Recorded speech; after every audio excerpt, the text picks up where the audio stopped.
Herzlich willkommen zurück zu einem weiteren TheSatinCrew Video. Heute etwas sehr Spannendes. Es dreht sich nämlich alles um das Thema Porsche GT3 RS. Der neue PPOV ist auch mit am Start. Wir haben 56 Sekunden. Der neue PPOV ist auch mit am Start? Ja, du bist der Neue. Ja. Den anderen habe ich ausgewechselt, war ein bisschen anstrengend. About to get started. Ja, ich mache hier schon mal Ton an. Ja. Das ist richtig und wichtig.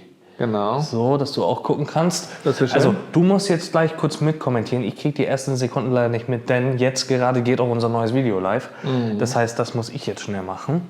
Aber dann erzähl den Leuten mal bitte kurz was, ich muss schnell arbeiten. Ja, es geht jetzt los. Also gleich ist die Weltpräsentation vom GT3 RS. Es sind noch 26, 25, 24 und so weiter Sekunden. Und wir sind sehr, sehr, sehr, sehr gespannt auf das Auto. Hat ja schon einige Sneak Peeks und Videos gegeben, die man gesehen hat. Aber jetzt werden wir ja ganz offiziell erfahren, was der neue Porsche Bolide so alles parat hält. Und 8, 7, 6, 5, 4, 3, 2, 1, Feuer! Alex, wir haben hier keinen Ton. Das ist schon mal schlecht. Ich bin gerade ein bisschen busy hier. Ich habe Ton an, siehst du? Aber da ist kein Ton. Ja, nichts für.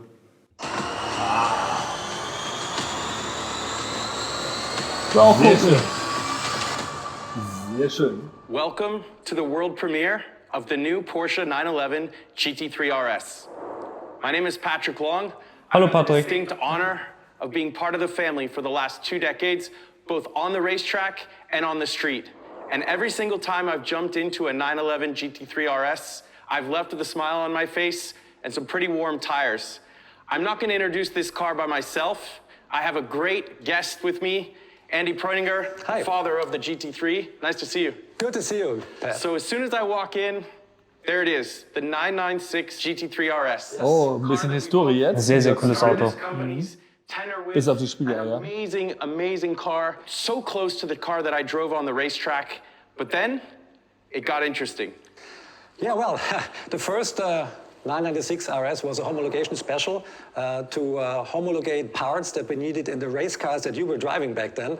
In this case, it was steering knuckles and some suspension parts, and we built a whole new model around it and continued that way with the 997 GT3 RS, which got the wide body of the turbo, which was very distinctively looking and even more aero, even more lightweight trickery. Sehr cooles Auto immer noch. Model range RS, if you put it like that. And on the next step was the second generation RS. Das ist mein Traum GT3 RS.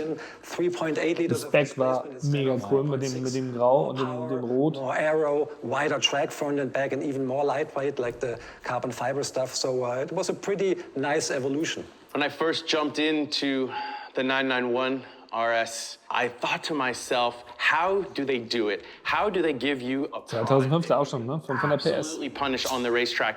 Den hatten wir auch genauso. Ja, in Orange. So much aero advancement, so much powertrain advancement, and always. Aber der war nicht so. Ich fand den unemotional. Aesthetics, which is a huge part of the emotional connection of these cars. An RS always has to be beautiful, absolutely. The next one was the current one, I would say, till today. The second gen featuring Weissach package, featuring even more lightweight stuff and an 20 PS mehr, das war damals der Grund, weil der erste nicht so. Begs the question, which one of these is your favorite? Well, they're all The new one. like in every family, 4.0. member always gets the most love. And my new love has a name. It's 992 GT3 RS. Ja, das ist ja klar. Muss er ja sagen. So, jetzt wird's spannend hier. Luis, falls du kurz gucken willst, komm rum, ne? Die größte Pommes-Theke aller Zeiten. Oh, die Lufteinlässe da vorne sind. Ei.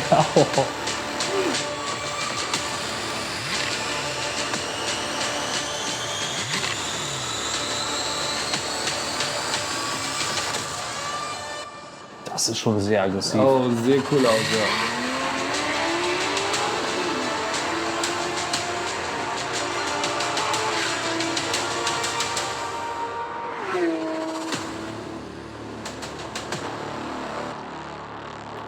Flügel ist krass. Doesn't this car look sharp? I think it's more radical, even more radical than a race car. Maybe more radical than a race car you've been driving. Ja, so ein bisschen Richtung RSR Porsche. Ja. More aero detail here than I think I've ever seen in any street car. That's right. I mean, all the exits, all the air vents, all the flaps are there for a reason. There's nothing fake, there's nothing exaggerated. Sehr cool, I auf can't dem Dach remember oben. any project where we spent more days and nights, countless hours in the wind tunnel. Da wird so eine ausgefeilte Aerodynamik haben. Into a completely new sphere. So. We've never put so much effort in the development of a GT sports car. With over 1,500 simulations and more than 250 hours in the wind tunnel, we've been able to achieve a new level of performance. We doubled the downforce compared to its predecessor. Doubled? And in comparison to the GT3, it has even been tripled. Oh, tripled. Also Dreifache dreifach Downforce. vom GT3, ja. Wahnsinn. Packaging of the front of the car. The 3-radiator layout is now a mono-radiator concept like we use in our uncompromising race car, like the GT3 Fast RS. Gänsehaut hier. Geiler Speck. The first time in our road car history, we have a proper high-performance front wing that is also fully active and infinitely adjustable. We can rotate the front flap by over 80 degrees, and this in just 0.3 of a second. By rotating the flap in high downforce position, we achieve the maximum downforce configuration, and the load on the front is raised to maximum. We needed to increase the venting of the wheelhouse. Das ist Wahnsinn, wie stark die Aerodynamik beeinflussen Was wird. not enough anymore. A new passage for the air behind the front wheels was designed in order to increase the venting. Even the door design was affected by it. Geile Felge auch. The new GT3 RS has turning vanes on the underfloor. They can also be found on the roof of the car. When the hot air Finnen exits da the oben. front Wirklich. radiator, it would just flow over the top of the roof, and the engine air is affected by it. So we have a new hood outlet that pushes the air to the sides, and the roof fins continue this work and keep the hot air on the outward direction. The rear wing is of course huge. It is made of a fixed main plane and the movable second element, the flap. Together with the active system in the front, we can reduce the drag by nearly 30%. Ob die da mal mit den Kollegen von Lamborghini telefoniert haben? Ja. Oder AMG GT Black. Mit denen glaube ich eher weniger. You achieve the lowest drag of the car. The new GT3 RS is really a whole new milestone in road car aerodynamics. The combination of these two new aero systems, as front and rear, gives you the perfect aero balance and perfect aero setup for every condition on the racetrack. Unbelievable. In many ways, it suggests this car would be on par with an FIA GT3 race car. Yeah, I think from the downforce values it is. It produces 860 kilos at 285 kilometers per hour, which is a speed that you reach on a Döttinger Straight, for example, on Nürburgring.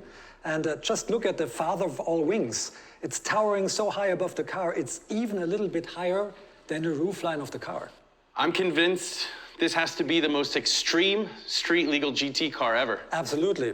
That was what we were Oh, aiming ein at Angriff auf with the AMG. project. And the great thing about it is it offers such a Und der great, Ducktail, ne? rewarding driving experience on the track. It put a smile on my face every time I use it on the track, and all the development team as well. And that's a good sign that all the customers will love it too. I can imagine. Alle, die haben bekommen. Das sind nicht viele. Here's a question about lightweight materials. Lots of those to be found on that car, even though we hide them away with paint. The ducktail is made of carbon fiber, as is the rear wing, as is the roof. We have very, very thin glass that is super lightweight all around the car. Als Glas, no Plastik. And for the first time, this Was ist car sonst GT eigentlich immer Plastik? carbon fiber doors, which shave off almost 5 kilos of the weight of the car. And they're integrated into the aerodynamical system of the car, having sieht schon different krass aus, ne? shape Vorne than the am normal 911 door. vorderen Sieht aus wie beim Vantage GT12 vorne. Let's go to the front. Front fenders, carbon fiber. Front lid, carbon fiber. Kann man ja nicht im Full Exposed Carbon haben, bitte? As well, are carbon fiber or super lightweight materials. If you look at the interior, lightweight carpentry, extensive use of microfiber cloth. So we're looking at every Okay, genau so machen wir den Spec schon mal drin. And there's lots of bits on the car. I mean, it's our passion to make these cars as lightweight as possible. And the heart and soul of these cars. Let's talk a little bit about the engine. It's a 4-liter flat six, 9,000 RPM. We upped the power by 15 horsepower over the GT3. So it has 525 horsepower by using hotter cams with longer duration. So the car makes more power at high RPM operation. Has different cylinder heads for more lubrication in super high G situations, which that car really produces. We changed the cooling system a little bit. I get excited when you talk about cam tweaking, more cooling. GT3 RS and PDK, they go together. Absolutely. RS means Rennsport, means using the car on the track, trying to get the best performance out of the car on the clock as well. So you need a 7-speed PDK. It shifts faster, it is quicker, and it is easier to operate, to get the best lap times out of the car, and it's the perfect fit for that kind of car and for that engine. I spent a lot of seasons racing with Jörg Bergmeister, and sharing a car with him, it was very apparent he's a bit of a suspension guru. I assume he's quite the same and pushes your team pretty hard. He's a perfectionist, absolutely. He's never happy with the suspension, and he really drove our suspension energies to their limit. But it was a good thing for the car. Da bin ich jetzt erstaunt mit den 525 PS. Aber das Auto soll auch, wurde mir gesagt, auf einer Geraden langsamer sein als ein normaler GT3. Ist aber logisch mit der Aero. Wird so spannend. Mehr Knöpfe am Lenkrad. Aber wenn er einen DRS-Knopf hat, ist geil. Oh ja, geil gemacht. Ja. To right-eye changes, especially under braking, the front usually gains a lot of downforce. But we made a change to the front geometry. Ich bin gespannt, ob sie was zur Rundenseite sagen. Noch nicht. A more equal aero load under braking as well and keeps the balance consistent. Glaube ich. Es soll ja welche geben. To change the damper settings, you need a mechanic, but with our new steering wheel, it's just a press of a button and you can adjust compression and rebound, front and rear axle while driving. Das ist ja mal cool. Ja. And it's a really big tool for a driver. You can adjust the car perfectly to any racetrack or tire conditions. So for instance, on a really bumpy track, you can go a little softer on the overall damping. Or if you're on a really smooth track or have plenty of... Oh, der ist AMG GT Black hier gerade schon mal technisch weit nach hinten gerutscht. You can go a little stiffer overall. So basically it's a race car driver's dream come true. Also on the steering wheel, one of my favorite features is an adjustable differential. For instance, when you're struggling with a little nervous rear on corner entry, you can add some more differential on coast. Or if you're struggling with oversteer on the corner exit, you just tighten the diff up on power a bit. So it's a really big tool. Also Da brauchen wir jetzt mal 3 Tage einen Instructor, um alles nutzen zu können. with it. Yeah, so far you could either turn the traction control on or off, but now it's really cool, just like in the race car. Wie bei Mercedes. Hier war AMG GTR. Positions, and you can still switch it off, just to your liking. So, genau wie im GTR. Yeah, all this makes it the best handling 911 road car ever on a racetrack. It's so much fun, especially in the high-speed corners. The performance of the car is just amazing, and I'm sure you're gonna have as much fun with it as I do. Pretty incredible. I want some of these features in some of my race cars. Yeah, it's a serious track tool. It's built for the track. No compromise. We don't even feature a trunk anymore. Oh, the krass. Front lid. Perfect drivability. Ja gut, ob du da nun ein kleines Helmfach reinmachst oder einfach Nee, gar sagst- nichts. Nee, genau, oder also das gar nichts. Absolut okay. Using it on the track, but they should train their neck muscles a little bit because you have to tolerate the G-forces the car throws at you. Well, yeah, you talk about the racetrack, and it makes me think about the Club Sport package. I assume that comes with this car. As a matter of fact, the car comes standard with the Club Sport package, which consists of 6-point harness, fire extinguisher, and for most markets with a rear roll cage. So if I select the Weissach option, what does that entail?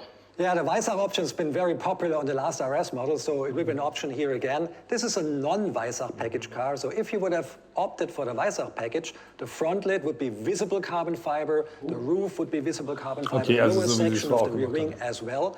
And we have bits in the interior as well, like the door handles will be carbon fiber, and even the suspension, the stabilizer bars front and rear, the transversal strut. Alone on the suspension, we shave off 5 kilos with the Weissach package. And another innovation, the rear roll cage for most markets will be in carbon fiber as well. Sexy. Such a presence live with this car. I cannot wait to see the public's reaction. Me too, me too. And it'll be on display on your home turf in California, on the Monterey Car Show, and My plane's leaving this afternoon, so why don't you come with me? I'm heading that way. I'll catch a ride. Let's go. Sehr, sehr, sehr geiles Auto. Sehr extrem, was sie alles automatisiert haben. Ja. So, jetzt müssen wir mal kurz gucken. Wichtigste Frage, gibt es jetzt schon einen Konfigurator? Weil wir müssen unsere Konfiguration so schnell haben wie möglich. Ja, das ist dringend erforderlich. Also wirklich dringend. Deswegen müssen wir mal... The stream has ended, we know, my friend. Schnell auf Porsche. Da, Porsche AG. So, sehr gut. Also 911er. GT3 Modelle. Komm. Ich glaube, es gibt noch keinen. Nein. Auf der Porsche-Website ist ja noch gar nichts. Also ich vermute mal, es wird morgen oder übermorgen kommen. Ach nö, das wäre langweilig jetzt. Dann Was ist das jetzt? können wir es nachziehen. Nee, das brauchen wir noch bodenlose nicht. Frechheit. Also ursprünglich war ja auch der 18. eigentlich vorgesehen für die Präsentation. Ja. Ist jetzt noch einen Tag vorgezogen, aber es hängt garantiert mit Pebble Beach zusammen. Super. Wollten wir ja eigentlich auch erst hin. Aber im Nachhinein ist es vielleicht ganz gut, dass wir ein bisschen stressig geworden jetzt mit den ganzen anderen Dingen. Aber das ist er. Ja, was sagst du? Haben will. Also du brauchst ja 2 Tage einen Instruktor, um das Auto beherrschen zu können. Nee, beherrschen nicht nur für die Settings. Aber es ist schon merkwürdig, wenn man dann hört 525 PS, denkt man erstmal so, Ja, aber das Wobei Ding ich sagen muss, unsere 510 im GT3, Entschuldigung, das Ding ist so richtig gut abgestimmt und so perfekt. ja, Der du brauchst, läuft. es gibt das, was heutzutage wichtig ist, ist ja auch Kurvengeschwindigkeit, nicht Ja. geradeaus. Geradeaus nur. kann ja, deswegen glaube ich ja immer noch, dass der Project One noch eine krasse Zeit fahren wird. Ja, natürlich wird er Also das. zeitentechnisch wird das schon heftig. Aber sehr, sehr, sehr geiles Auto. Endlich mal wieder ein GT3 RS, wo man richtig heiß drauf ist, finde ich. Ja. Wo man Kribbeln in den Finger hat und sagt, das Ding brauche ich jetzt. Jetzt geht die Lotterie los. Ja, und also meine Hoffnung ist, dass wir den machen können wie unseren GT4 RS vom Spec. Dass das schön matcht. Dass wir auch blaue Felgen und so bei dem haben können. Nein, wollen wir nicht. Doch, Nein, das wollen wir ist nicht. ziemlich geil. Wollen wir nicht, Luis? Das ist doch zum Kotzen. Ne? Blaue Felgen, ja oder nein? Ich enthalte mich. Genau. Ah, Live sehen. ja, nee. Eben. Wir suchen aktuell einen neuen Videografen. Nein, Luis, alles Das gut. wäre schon der zweite diesen Monat. Ja, Halleluja. hoher Verschleiß. Ja. Nee, aber freust du dich aufs Auto? Ja, also erstmal, wir haben heute nochmal mit Porsche auch über das Auto gesprochen und haben auch Informationen bekommen. Wir sind sehr weit oben auf den Listen, die dafür erforderlich sind, aber das heißt im Moment noch gar nichts so. Das ist, Also wir müssen auch... Amerika wird einen großen Teil der Autos ja, bekommen. Fingers crossed auf jeden Fall. Genau, also wir wollen eigentlich gerne das Auto haben, ja. Ja. Also, ich würde sagen, hiermit beenden wir das und dann werden wir die Tage auf jeden Fall nochmal schnell ein Konfigurationsvideo raushauen. Ja, auf jeden Fall. Ja, ist immer ein bisschen blöd, ne? Falls der eine oder andere jetzt sagt, wir haben zu wenig kommentiert. Man will natürlich auch die Möglichkeit, aber auch den Zuschauern die Möglichkeit geben, alles mitzubekommen. Ja, und wir wollen euch das Erlebnis geben, was wir empfinden. in dem Genau, Moment. genau. Also insofern, würde ich sagen, bereiten wir uns jetzt mal vor in 15 bis 20 Minuten. Genau, denn Das Car jetzt, Delivery. wir sagen jetzt schon mal Tschüss, wenn es euch gefallen hat, lasst ein Like und so da. Alles super toll. Denn jetzt kommt ein neues Auto. Ja. Also, tschüss.